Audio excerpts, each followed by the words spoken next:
तथागत बुद्ध कहते हैं संगे दिनम महफलम, संग को दान देना महान फलदायी रहता है।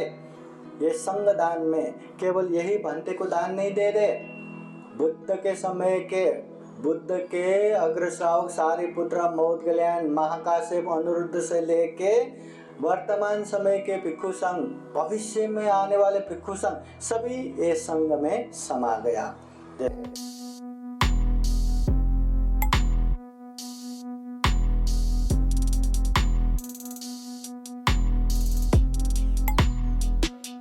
पुण्यं ते पुरुषो कैराथे तं पुनः पुनः धम्मि छन्दं कैरात सुखो पुण्य शौचयो सब पाप सकरणं कुशल सौपसंपदा सचित परियोदपनं एतं बुद्धान शासनं। किसी भी प्रकार के पाप न करना, हर तरह के पुण्य धर्म करना, अपनी चित्त को परिशुद्ध करना, ये तथागत बुद्ध के उपदेश है। महाकारुणिक तथागत बुद्ध को त्रिवार वंदना। महाकारुणिक तथागत बुद्ध द्वारा देशित सुआख्यात धम्म को त्रिवार वंदना। महाकारुणिक तथागत बुद्ध के आर्य श्रावक संघ को त्रिवार वंदना। उपस्थित पूजनीय भिक्षु संघ, श्रद्धा संपन्न, बुद्धि संपन्न उपासक उपासिकाएं, विशेषतः महाकारुणिक तथागत बुद्ध के उपदेश में गृहस्थ में रहने वाले उपासक उपासिकाएं जो जीवन में पुण्य करना चाहते, धर्म करना चाहते, उन लोगों को 3 बातें बताते हैं: दान, शील, भावना। भावना बोले तो साधना। और वैसे ही जो दुख मुक्ति के मार्ग पे चलना चाहते हैं, अब परिवार ये बंधन नहीं, पैसे कमाना, पालन पोषण करना नहीं, सिर्फ और सिर्फ दुख मुक्ति के लिए ही चलना चाहते हैं, जैसे भिक्षु बनते हैं, परिवार सब छोड़ दिया। यहाँ देखिए ये बंते जी 85 का है, आते आते उनको सर्दी लग गया, परिवार के साथ नहीं रहते। हाँ होगा परिवार, परंतु सब छोड़ दिया, है ना। ऐसे जो दुख मुक्ति के मार्ग पे चलना चाहते हैं, उन लोगों के लिए बुद्ध 3 बातें बताते हैं। वो है शील, समाधि, प्रज्ञा। जब हम विपश्यना को जाते हैं ना, साधक है, साधिका है, समझते हैं, खूब अच्छे से जानते हैं। जब हम विपश्यना को जाते हैं, वो केवल और केवल दुख मुक्ति के मार्ग अनुभव करने के लिए, इसलिए वहाँ शील, समाधि, प्रज्ञा का अनुभव होता है। शील पालन करना है, निरंतर अपने आप को समाधि में रखना है, और प्रज्ञा अभिवृद्धि करना है। वही बातें अब हम घर में आके नहीं कर सकते। हम निरंतर साधना करके प्रज्ञा अभिवृद्धि करेंगे, बाकी नहीं करेंगे, ऐसा नहीं चलता। गृहस्थ है, घर परिवार समाज में रहने वाले, सारा चीज देख के बैलेंस करके इसको भी करना है। तो घर में रहने वाले 3 बातें: दान, शील, भावना। हाँ, अभी दान बोले तो जो पैसा हम कमाते हैं, गोयंका गुरुजी भी कहते हैं ना, जो कमाते हैं उसका एक हिस्सा हमेशा समाज के कल्याण के लिए, दान के लिए रखना चाहिए, समविभाग करना चाहिए, जो जैसा कमाते हैं, है ना। तो कमाने वाले दान देंगे, ना कमाने वाले दान ना दे। हाँ, सबको दान देना चाहिए। जैसे आप कमाते हैं, आप नहीं कमाते हैं, तो क्या आप दान ही नहीं देना? नहीं, घर चलाने के लिए जो पैसा आते हैं उससे भी बैलेंस करके बचाते हुए दान देना। तो क्या सौरे तो अभी स्टूडेंट है, हाँ, वो तो कमाते भी नहीं, क्या वो दान नहीं देना? उनको भी दान देना है। कैसे दान देना? पॉकेट मनी मिलता है, हाँ, आई मम्मी मुझे आइसक्रीम खाने को पैसा चाहिए, 50 रुपये ले दिया, उसमें 30 रुपये का आइसक्रीम खाया, 20 रुपये बचाया, वो दान के लिए, है ना। ऐसा अपनी मेहनत का, अपनी कमाई का वो दान देना, वो बहुत पुण्यकारी है। और दान तो दान, मम्मी से मांगेंगे तो दान देने के लिए पैसा नहीं देगा क्या? पापा से मांगेंगे नहीं देगा क्या? आराम से देगा। वहाँ से लिया, वहाँ से दिया। दान का कुछ अनुभव होगा क्या? दान का वो श्रद्धा भी होगा क्या? नहीं। इसलिए अपना जमा करके अपने मेहनत का वो पैसा दान देना चाहिए। तो गृहस्थ में रहने वाले हर उपासक उपासिकाओं को दान का अभ्यास करना चाहिए। आज अपने घर में पूजनीय भिक्षु संघ को बुला के श्रद्धावान उपासक पवन कुमार, उपासिका सुधा, प्रमुख संपूर्ण उपासक उपासिकाएं यहाँ आने से पहले ही ये साधक पवन कुमार बोले हमारे बहू का भी उस दिन बर्थडे है ना, तो जन्मदिन के उपलक्ष्य में है ना ये संगदान कार्यक्रम हो रहा है। अभी संगदान क्या है?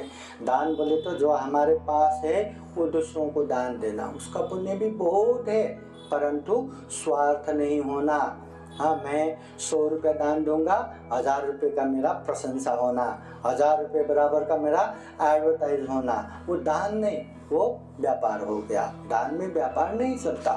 दान दिया बस वो पुण्य हो गया, इधर उधर चर्चा परिचर्चा करने की विषय नहीं है। परंतु दान देना ही इतना पुण्य है, उसमें संग दान देना कितना ही बड़ी बात है, कितना बड़ा है। गोयंका गुरु जी खूब अच्छे से जानते थे ये संगदान कितना बड़ा है। इसलिए हर सेंटर में संगदान का एक ट्रेडिशन, एक परंपरा ही शुरू कर दिया।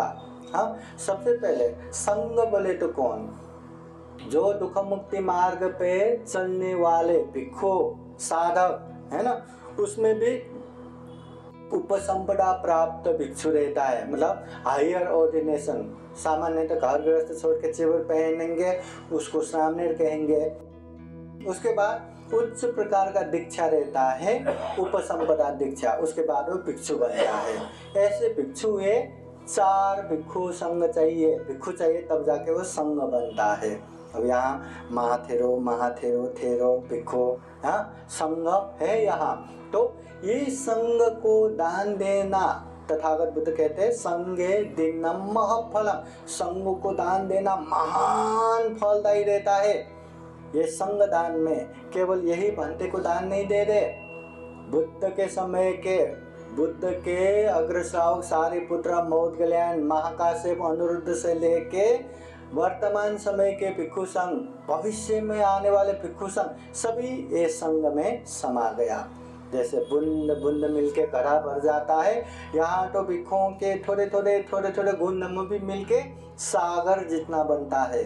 इसलिए ये संघ दान देना बहुत बड़ा पुण्य कार्य है। इतना पुण्य हम वो शब्दों में बयान नहीं कर सकते। इसलिए जो पुण्य करना चाहते हैं जीवन में संगदान अपने क्षमता से देते रहना चाहिए। हाँ, ये संगदान बहुत बड़ा दान है। अभी दान में महादान, कुशल में महाकुशल क्या है? बुद्ध कहते हैं बुद्ध विहार जो ध्यान सेंटर, वो दान देना भी बहुत बड़ा पुण्य कार्य है। उसके लिए जमीन दान देना भी महान पुण्य कार्य है। हाँ, संग दान देना, धम्म दान देना, ये सब के सब महादान महाकुशल में आते हैं। हाँ, तो उसमें से आज हम संग दान दे रहे, बहुत बड़ा पुण्य कार्य है। आज भोजन भी स्मरणीय है। हाँ, आज यहाँ भोजन दान, हाँ, नहीं तो मारवाड़ी परिवार में जो खाना बनता है ना, नॉर्मली खाने के लिए आसान नहीं रहता। आज जितना आइटम आया, ये रहो दिया, ये रहने दो, एक भी कहने की जरूरत नहीं, एक से एक सबके सब खाने की चीज है। थोड़ा खाए तो पेट भर गया। इतना सारा खाना है, एक भी ना बोलने की जरूरत, एक मिठाई छोड़ के वो मेरे लिए ठीक नहीं करके, है ना। तो एक से एक अच्छा खाना बन गया, और ये खाना खा के पूजने भिक्षु भी प्रसन्न। उससे भी ज्यादा ये दान, वो भोजन दान देना बोले तो ये दाल चावल रोटी सब्जी उतना दान देना ही नहीं। बुद्ध कहते हैं जो व्यक्ति श्रद्धा से ये भोजन दान देते हैं उनको 5 चीज मिलता है: आयु, वर्ण, सुख, बल, प्रज्ञा। क्योंकि भोजन दान, ये भोजन खाने से हमारा आयु बढ़ता है, नहीं खाया तो मर जाएंगे, है ना। आयु, वर्ण, भोजन खाने से ही ये वर्ण रूप बना रहता है, नहीं तो कैसा कैसा दिखता है। भोजन खाने से ही बल मिलता है, नहीं तो चक्कर खा के गिर जाएंगे, है ना। भोजन खाने से ही सुख मिलता है, बहुत बड़ा सुख। तो भूखे को पूछो, ये भूखा रहना कितना बड़ा दुख है। हाँ, भोजन खाने से ही वो शांत हो जाता है, सुख मिलता है। और सबसे ज्यादा अच्छा बुरा पाप धर्म समझने का ये शक्ति भी प्रदान करता है ये भोजन। संस्कृत में कहते हैं बुभुक्षित किंग न करोति पापकं, ये भूखा इंसान क्या पाप नहीं कर सकते हैं। पेट भूखा है तो उसको पाप धर्म समझता नहीं, हाँ, करना नहीं आता। पेट भरा होना चाहिए तब जाके पाप धर्म समझ में आता है। तो ये भोजन दान के साथ साथ ये 5 चीज हम दान दे दे, और जो दान देते वो हमें मिलता है। क्या क्या 5 चीज? हाँ, आयु, वर्ण, सुख, बल, प्रज्ञा, ये 5 चीज हमेशा याद रखना। भोजन दान देने से ये 5 चीज मिलता है।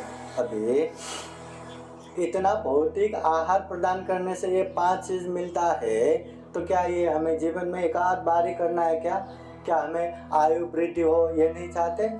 20 साल में ही मर जाए, 30 साल में ही मर जाए, क्या हम ऐसा चाहते हैं क्या? नहीं, हमें तो बहुत आयु चाहिए। तो दान लेने से मिलेगा। हाँ, किसी को भी कुरूप, दुर्वर्ण, घिनौना दिखना है क्या? सबको अच्छे से अच्छे दिखना है ना, हैंडसम दिखना है, ब्यूटीफुल दिखना है, वो भी भोजन दान देने से ही मिल गया। हाँ, ताकतवर बनना है इससे ही। इसलिए समय समय पे इस तरह का दान करते रहना चाहिए, क्योंकि हमें आयु भी चाहिए, वर्ण भी चाहिए, सुख भी चाहिए, बल भी चाहिए, प्रज्ञा भी चाहिए। हाँ, अभी उसके बाद हम दान तो हो गया, उसके बाद शील भी पालन करते हैं, शील भी पालन कर रहे हैं। हाँ, यहाँ कार्यक्रम के प्रारंभ में ही बुद्ध धम्म संघ का अनुसरण करके 5 शील पालन करेंगे, ऐसा हमने अधिष्ठान किया। आगे जाके आप लोग पालन करेंगे नहीं करेंगे वो आप लोगों को ही पता है, परंतु अभी यहाँ इस समय शील पालन हो रहा है कि नहीं? यहाँ रहते समय सारे लोग सारे शील पालन कर रहे हैं। किसने यहाँ रहते समय हिंसा किया क्या, चोरी किया क्या, व्यभिचार किया क्या, झूठ बोला क्या, अमल नशा पता सेवन किया क्या? नहीं, अभी हम सब लोग पालन करके बैठे हैं, एकाग्र होके बैठे हैं। हाँ, तो इसी तरह का शील हमेशा पालन करेंगे। जिस तरह से अभी मन शांत है, स्थिर है, आनंद है, उसी तरह हमेशा रहेगा। यह प्रकृति का नियम है। जो अच्छा करेंगे उसको परिणाम अच्छे से अच्छे आता रहेगा। जो बुरा करेंगे, वो कोई भी धम्म मानने वाला हो, कितने भी बड़े को मानने वाला हो, वो तथास्तु करके हमें नहीं बचाएगा। बुरा किया है ना, बुरा भुगतना ही पड़ेगा। हाँ, इतनी सिंपल सी बात। इसलिए ये शील भी पालन कर रहे हैं। दान, शील, भावना। भावना बोले तो क्या? एकाग्रता। हाँ, अभी हम एकाग्र हो रहे कि नहीं? अच्छे जगह पे धम्म में, वो भी अच्छे चीजों में मन को एकाग्र कर रहे हैं। एक तरह से समाधि हो गया। अब विपश्यना ही जगाना है तो आंखें बंद करके अंतर्मुखी बनना पड़ेगा।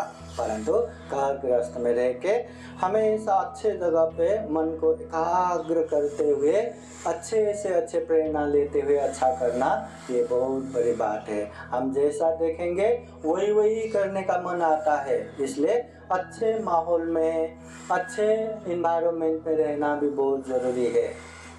धम्म हम सुनेंगे, जैसा धम्म सुनेंगे वही तो पालन करेंगे ना।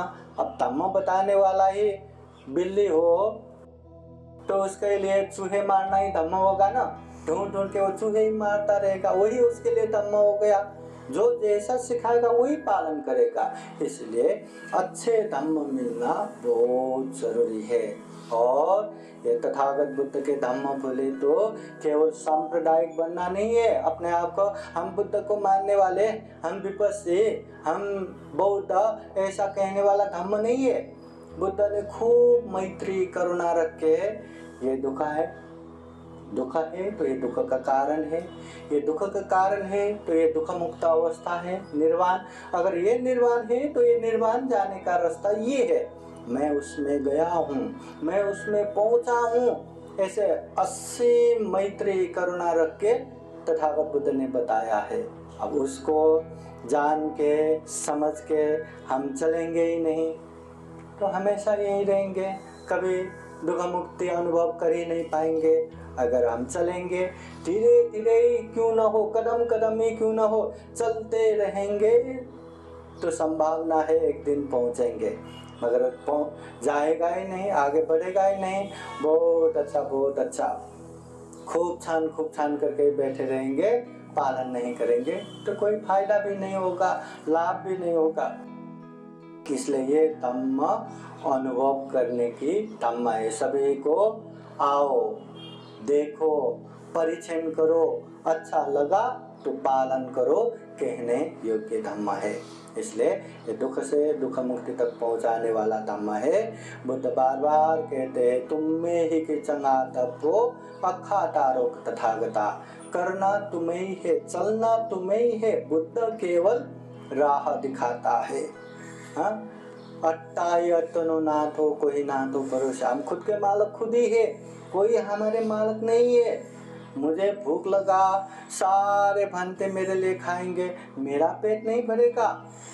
ये अपना उपासक पवन कुमार को भूख लगा, चलो बेटा मेरे लिए खाना खाओ, बेटा मेरे लिए खाना खाओ, वो मेरे लिए आप भी खाओ, हाँ पोता आप भी खाओ, हाँ सारे लोगों को उनके लिए खाना खाओ करके बोला, वो खुद न खाए, सभी जन उनके लिए, पापा ये आपके लिए, आपके लिए खाते रहेंगे, क्या उसका पेट भरेगा? क्या भरेगा?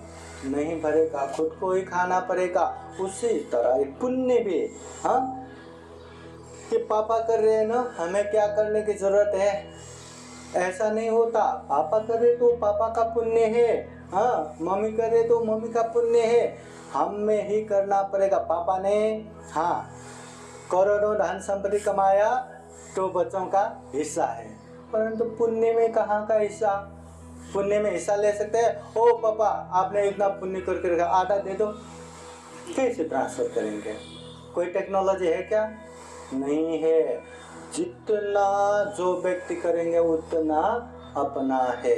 सुख चाहिए तो पुण्य करना ही है, सुख नहीं चाहिए तो जैसा मर्जी जीते रहो। और बुद्ध कहते हैं कि जो मनुष्य पति लाभ हो, ये मनुष्य जीवन दुर्लभ है, अमूल्य है, सर्वश्रेष्ठ है। दुनिया में अनेक प्राणी है, उसमें केवल एक ही जाति मनुष्य है जो ऐसे धम्म कर सकते हैं, धम्म सुन सकते हैं। पाप ये है, धम्म ये है, अच्छा ये है, बुरा ये है, समझ सकते हैं। चाहे तो हर बुराई से दूर हो सकते हैं, हर अच्छाई में आगे बढ़ सकते हैं। ये केवल और केवल इंसान ही कर सकते हैं। इंसान छोड़ के कोई भी प्राणी ऐसा नहीं कर सकते। इसलिए तो हम जन्मदिन को हैप्पी बर्थडे के रूप में लेते हैं। हाँ, जन्मदिन खुशहाली के रूप में लेते हैं, नहीं तो जन्म होना ही दुख है, जाति भी दुख, जन्म होना दुख है। जन्म के साथ साथ सारे दुख पीछे पीछे लग के आते हैं। आप बूढ़ा होंगे दुख, बीमार होंगे दुख, मृत्यु होंगे दुख, प्रिय से बिछोड़ होंगे दुख, प्रिय के साथ रहना दुख, जो इच्छा करते हो पूरा न होना दुख, अनगिनत दुख का सिलसिला ये जन्म से ही शुरू होता है। देखा जाए तो जन्म तो शोक दिवस के रूप में मनाना चाहिए ना। अरे आज के दिन मेरा जन्म हुआ इसलिए मैं दुनिया भर का दुख भुगत रहा हूँ, शोक दिवस मनाना चाहिए ना। पर नहीं, हम खुशहाली के रूप में मनाते हैं इसलिए कि ये दुर्लभ जीवन है। हम एक साल अपने जीवन को पार कर रहे हैं, मृत्यु सामने है, एक साल हम मृत्यु के नजदीक पहुंच रहे हैं। सबका एक आयु रहता है, हाँ लिमिट रहता है, उसमें हमारा एक साल गुजर गया। तो अगर हमें अच्छे जगह पे जाना है तो पुण्य भर भर के लगेगा, तो उतना पुण्य हमने किया है क्या, या बाद में करेंगे करके बोल रहे हैं। हाँ, हर कोई ऐसा ही करते हैं ना, सारा चीज अच्छा ही बाद में करेंगे, अभी तो बिजी है, बच्चों को देखना है, कमाना है, धमाना है, अनेक करना है करके उसके पीछे लगते हैं। अगर जीवन बीच में ही खत्म हो गया तो जिंदगी का कोई ठिकाना है क्या? नहीं है। इसलिए शोक करना ही न पड़े, बाद में पछतावा करना ही न पड़े, पुण्य करते करते करते करते आगे बढ़ना चाहिए। कभी बीमार पड़ा तो भी पछतावा नहीं होगा, कभी मृत्यु भी आ गया तो पछतावा नहीं होगा। मृत्यु तो सबका होना ही है, कोई भी हमेशा रहने वाला नहीं है, परंतु जीते जी इतना पुण्य कमाना है डायरेक्ट हमें अच्छे जगह पे जाने का एंट्री मिले। अभी हमें अमेरिका जाना है, अमेरिका तो आज के समय में इसी दुनिया में है ना, तो अमेरिका जाने के लिए भी आसान है क्या? हर किसी को वीज़ा नहीं देता, वीज़ा देने का प्रोसेस कितना लंबा है, कितना पैसा बैंक बैलेंस है, ये सारा, ये फिर वापस आने वाला है कि नहीं, हर चीज़ देख देख के वहाँ वीज़ा देते हैं। और वीज़ा आ गया क्या हम अमेरिका पहुँचते हैं क्या? वीज़ा आने के बाद तो लाखों खर्चा करके टिकट भी चाहिए, फिर वहाँ रहने के लिए डॉलर भी चाहिए, कितनी तैयारी करना पड़ता, तब जाके अमेरिका जाने को मिलता है। जो हम गूगल करेंगे तो वहाँ का गली गली देख सकते हैं, है ना, इंटरनेट में हर चीज़ देख सकते हैं। वो अमेरिका जाने के लिए भी इतना हमें मुश्किल है।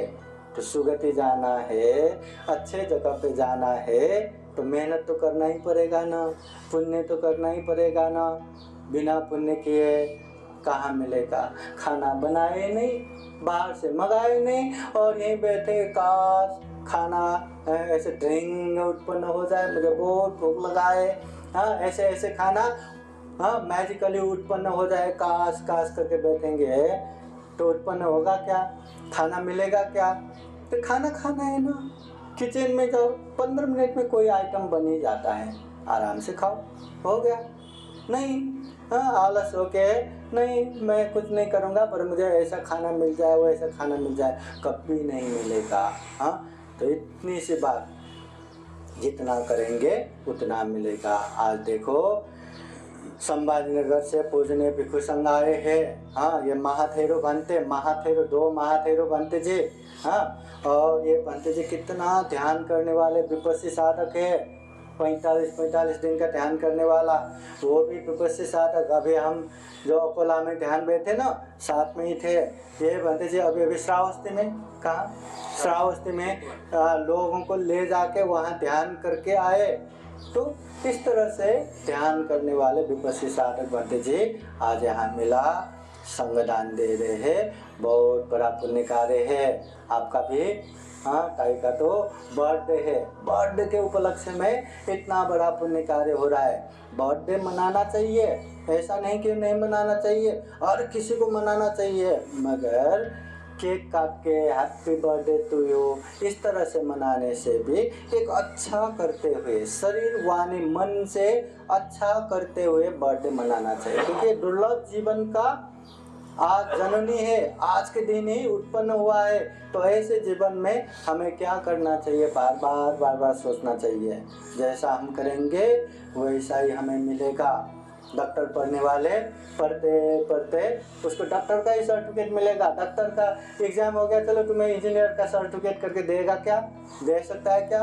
नहीं। अच्छा करेंगे तो अच्छा ही परिणाम, बुरा करेंगे तो बुरा ही परिणाम। दुर्लभ जीवन मिला है तो खूब अच्छा करना चाहिए। ध्यान करने वाले विपस्सी साधक लोग हैं, संगदान की महत्व जानते हैं, साल में 1-2 बार करते रहते हैं, बहुत बड़ा पुण्य कार्य है।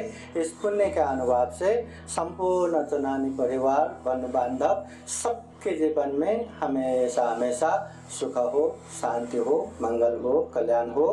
बुद्ध का आशीर्वाद, धम्म का आशीर्वाद, संघ का आशीर्वाद जीवन में हमेशा रहे।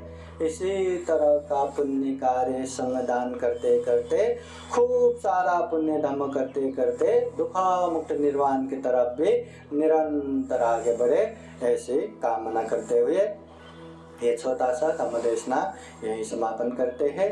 सभी का मंगल हो, सभी का कल्याण हो, भवतु सब मंगलम। साधु साधु।